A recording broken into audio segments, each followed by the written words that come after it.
cuánta alegría y emoción verte de nuevo. Por ello, te damos la bienvenida al 27º día de la serie 50 días con Dios. Hemos pasado la mitad de este desafío y nos sentimos identificados contigo. Agradecemos y felicitamos tu compañía y te invitamos a que nos cuentes tu experiencia al correo info@labibliatienerazon.org. El santuario en el Antiguo Testamento era más que un lugar de adoración.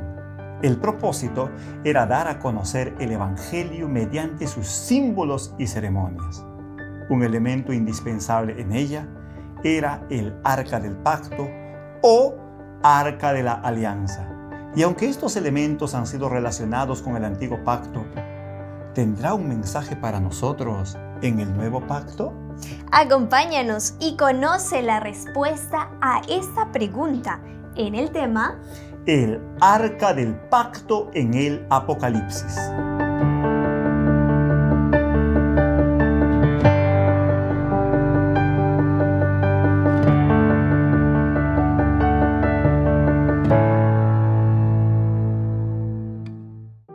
Me es grato poderme dirigir a cada uno de ustedes. Hoy seguiremos con esta serie de los 50 días con Dios y vamos a hablar acerca del Arca del Pacto en el Apocalipsis. Hay hombres y mujeres que se dedican a buscar los tesoros más preciosos que puedan imaginarse. Y entre esos tesoros hay ciertos objetos que son los más buscados. Quiero mencionarte 3 de ellos.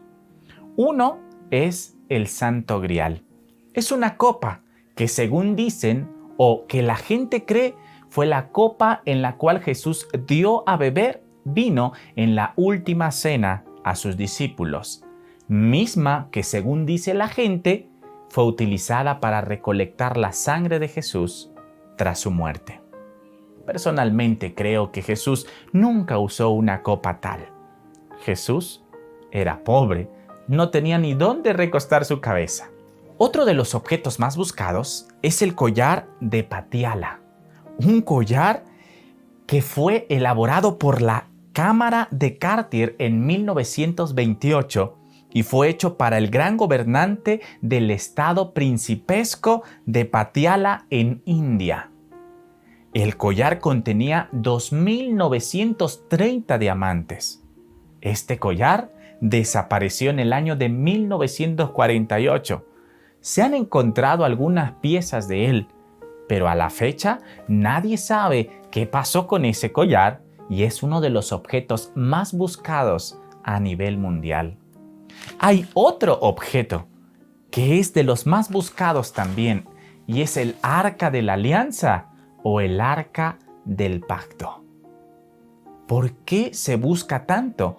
Porque es un cofre de oro y las personas están buscando ese tesoro, pero a la fecha nadie lo ha podido encontrar. Este objeto está mencionado en el libro de Apocalipsis capítulo 11, el versículo 19.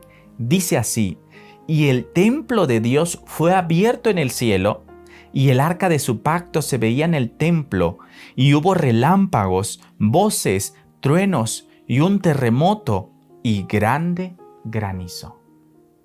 En una de las visiones del apóstol Juan, dice que él vio el templo en el cielo.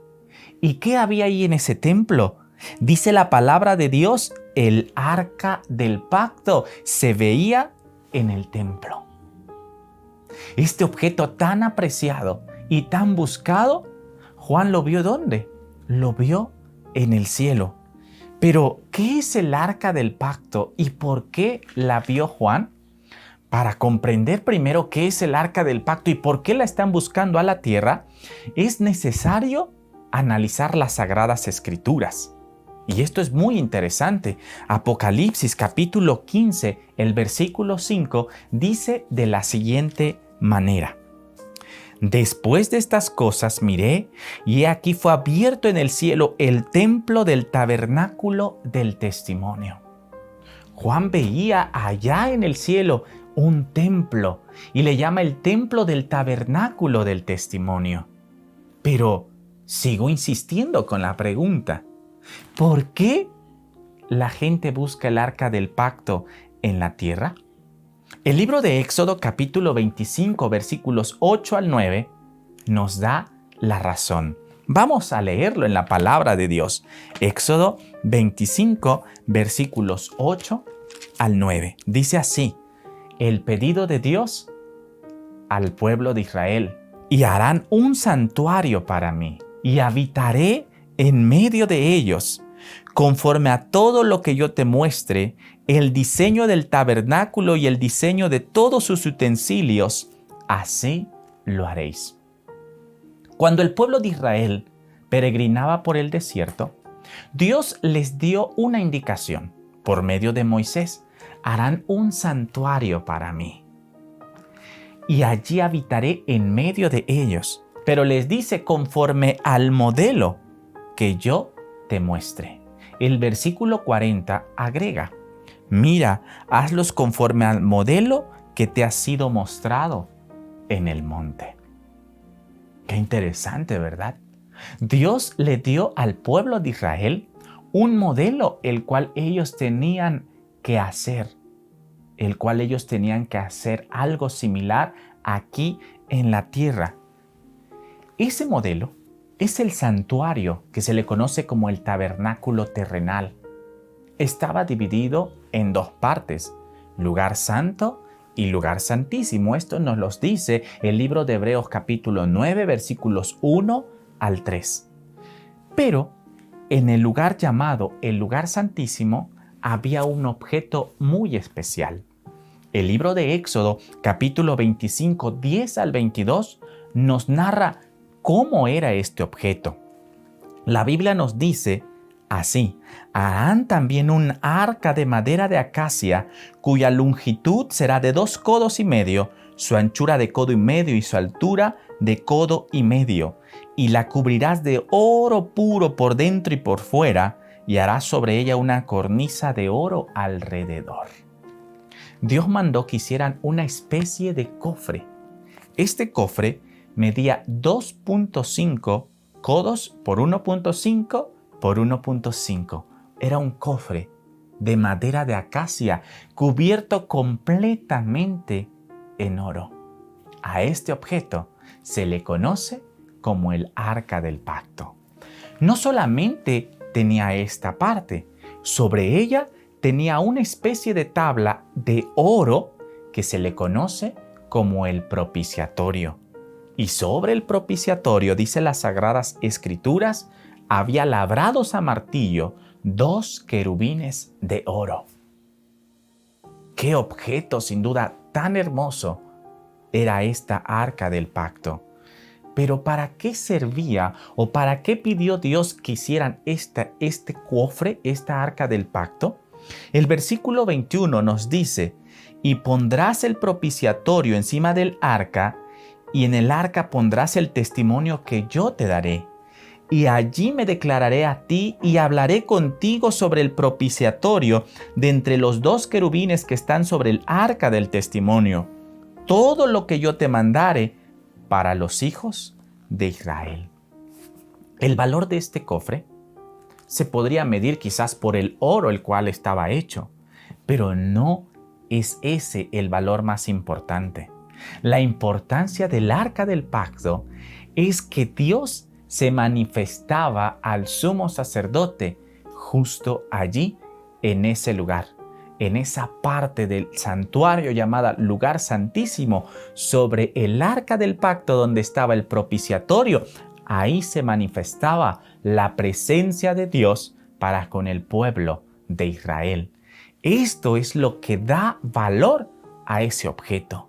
No el oro, no la madera, sino la presencia de nuestro Dios. Pero este cofre, esta Arca del Pacto, no estaba vacía. Había algo en su interior que es de suma importancia para ti y para mí en la actualidad. El libro de Deuteronomio capítulo 10, versículo 4 y 5. Vamos a leerlo. Y escribió en las tablas conforme a la primera escritura, los 10 mandamientos que Jehová os había hablado en el monte en medio del fuego, el día de la asamblea, y me los dio Jehová. Y volví y descendí del monte y puse las tablas en el arca que había hecho, y ahí están como Jehová me mandó. Uno de los objetos que está dentro del arca del pacto son las 2 tablas de la ley de Dios, conocidas como la ley moral, el decálogo, los 10 mandamientos. Ese objeto, que es la única parte de la Biblia que Dios mismo escribió con su mano, Moisés la guardó ahí dentro del arca del pacto. El libro de Hebreos, capítulo 9, el versículo 4, agrega un poco más de lo que había también en ese cofre sagrado. Dice la palabra de Dios así. Hebreos, capítulo 9, el versículo 4. El cual tenía un incensario de oro, y el arca del pacto cubierta de oro por todas partes, en la que estaba una urna de oro que contenía el maná, la vara de Aarón que reverdeció y las tablas del pacto. La palabra de Dios nos dice que dentro de esa arca no solamente estaban las tablas de los 10 mandamientos, sino también había una urna de oro que contenía el maná. Sin duda recordarás cuándo dio Dios el maná. Dios se lo dio a su pueblo. El libro de Salmos dice que es pan del cielo. Y no solamente contenía las tablas y el maná, sino también tenía la vara de almendro de Aarón que reverdeció. Qué interesante es la palabra de Dios y el simbolismo de esto. El arca de oro simboliza el trono de Dios. Ahí Dios se manifestaba a Moisés. Al sumo sacerdote se manifestaba nuestro Padre Celestial. Ahí estaba la presencia divina. Y sobre el propiciatorio que estaba sobre el arca, que cubría esa pieza de oro que cubría el arca, simbolizaba la misericordia divina. ¿Por qué? El libro de Salmos, capítulo 89, 14 al 16, dice las Sagradas Escrituras así: justicia y juicio son el cimiento de tu trono. Misericordia y verdad van delante de tu rostro. Ese propiciatorio que cubría el arca representa la misericordia divina. La palabra de Dios nos dice: es por la misericordia de Jehová que no hemos sido consumidos, porque nunca decayeron sus misericordias. Nuevas son cada mañana, y grande es su fidelidad, amados. Ese propiciatorio es la misericordia divina. Y dentro de esa arca estaban los 10 mandamientos, como habíamos visto. Por eso es que ese cofre, el arca del pacto, representa el trono de Dios, porque la ley de Dios es el cimiento de su trono. No existe un gobierno sin ley. También el gobierno divino tiene 10 mandamientos. Es una ley de amor. Y la base es la justicia y la misericordia. También contenía una urna con el maná. Y esto nos recuerda lo que dice Génesis capítulo 1, versículo 29. La alimentación original y natural que Dios le dio a Adán y a Eva. Vamos a leerlo. Y dijo Dios: he aquí os he dado toda planta que da semilla, que está sobre la tierra, y todo árbol en que hay fruto y que da semilla, os serán para comer. Esa urna de oro que contenía el maná representa la alimentación saludable que Dios dio a Adán y Eva en el huerto del Edén. Y que aún tú y yo podemos seguir esa alimentación, porque nuestro cuerpo es templo del Espíritu Santo.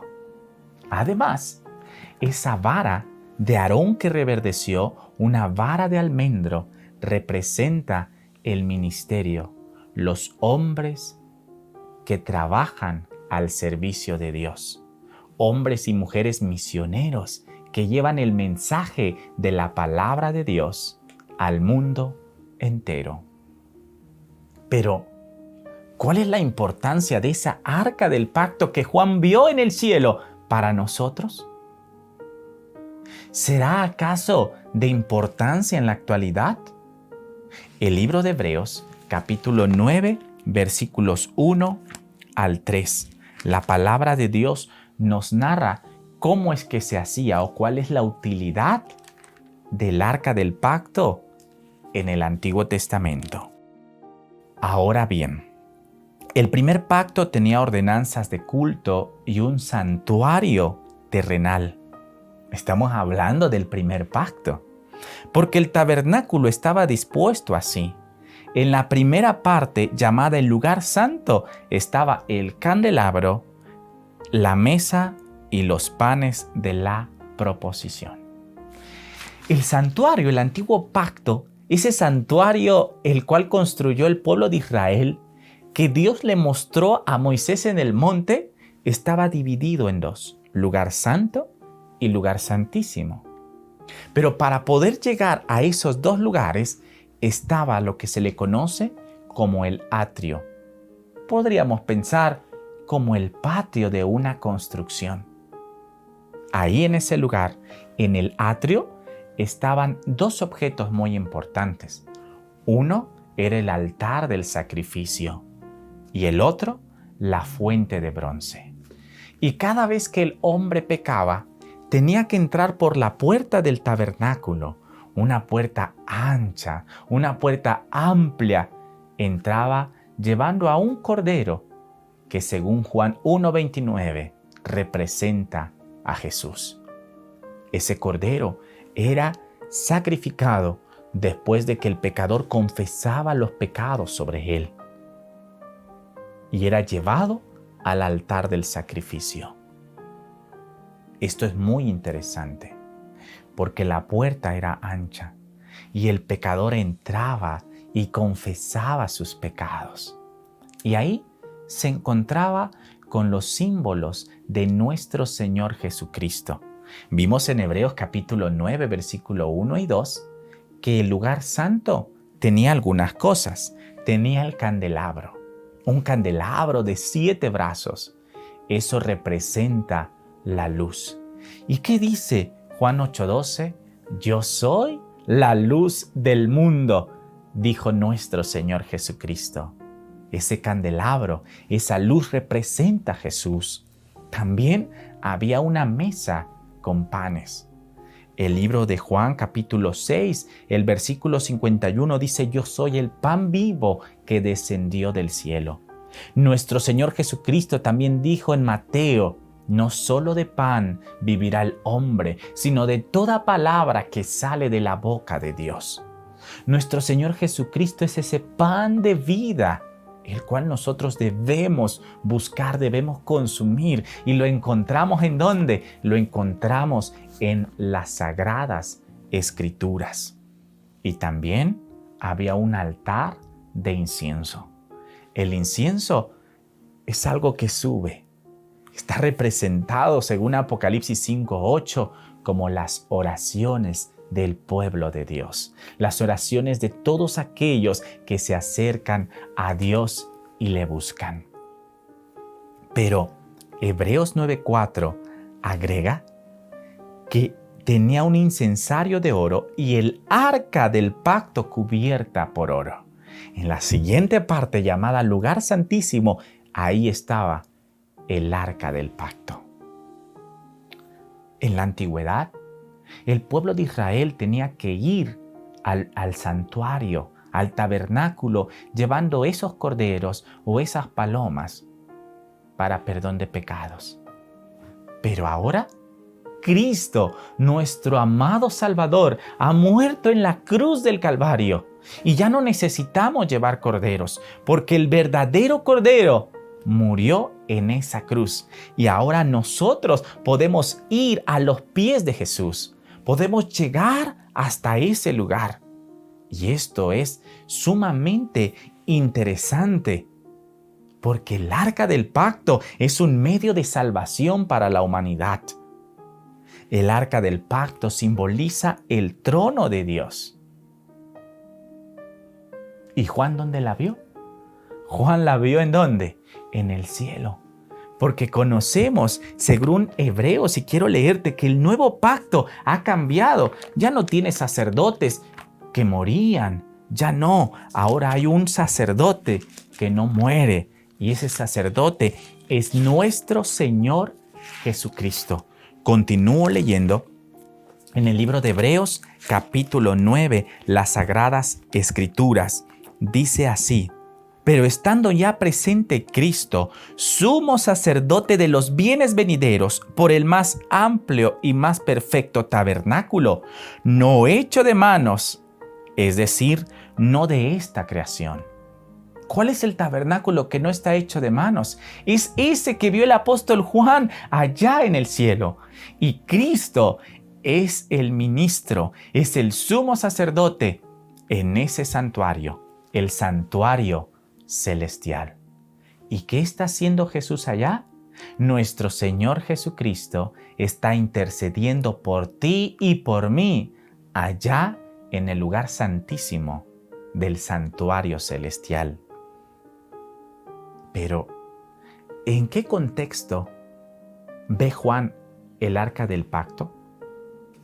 ¿Será acaso que es aplicable esta verdad para nuestro tiempo?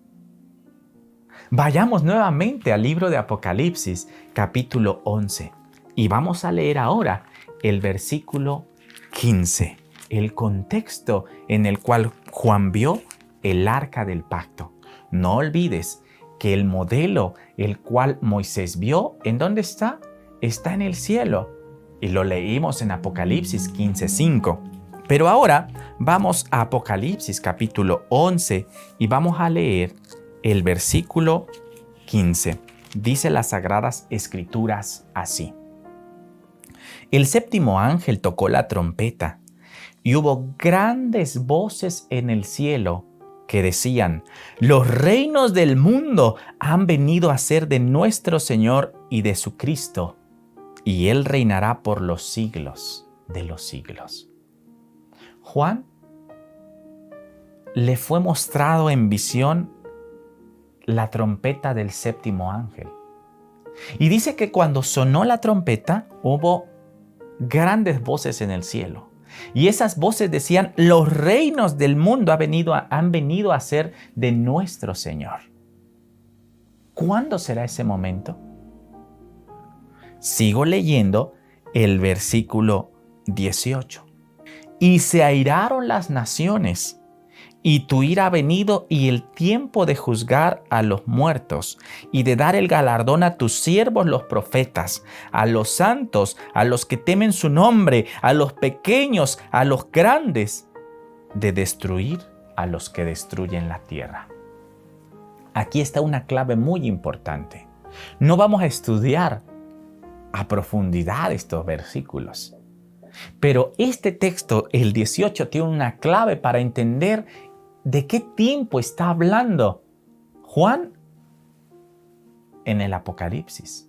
Dice así: y se airaron las naciones. Nuestro Señor Jesucristo, cuando le preguntaron los discípulos qué señal habría de su venida y del fin del siglo, Jesús dijo: oiréis guerras y rumores de guerras. Las guerras son una de las señales de la pronta venida de nuestro Señor Jesucristo.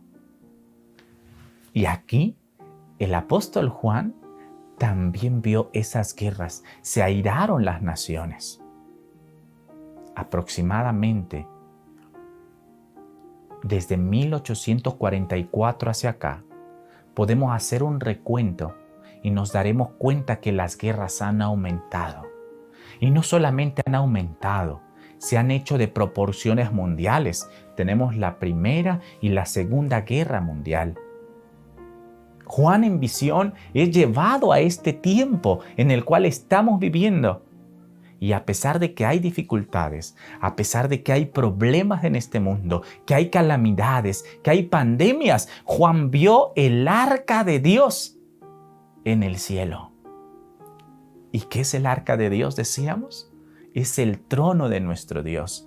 Y allí está nuestro Señor Jesucristo intercediendo por ti y por mí. En ese santuario celestial se está llevando a cabo el juicio. Pero ahí tenemos un abogado, ahí tenemos un representante, alguien que se compadece de ti y de mí. Quiero concluir. El libro de Hebreos, capítulo 4.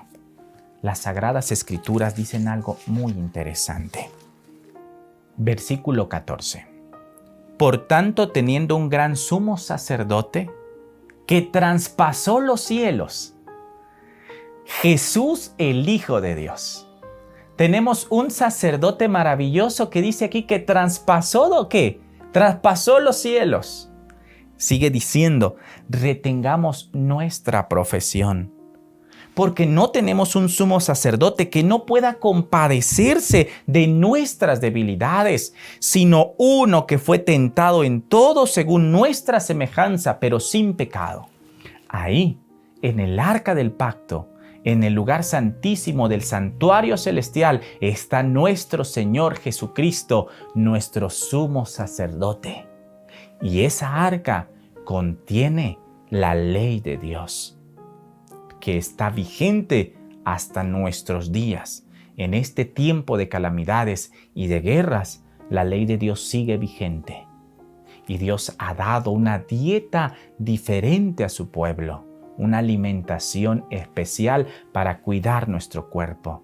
Es por eso que el arca del pacto aquí en la tierra es un símbolo del arca del pacto allá en el cielo.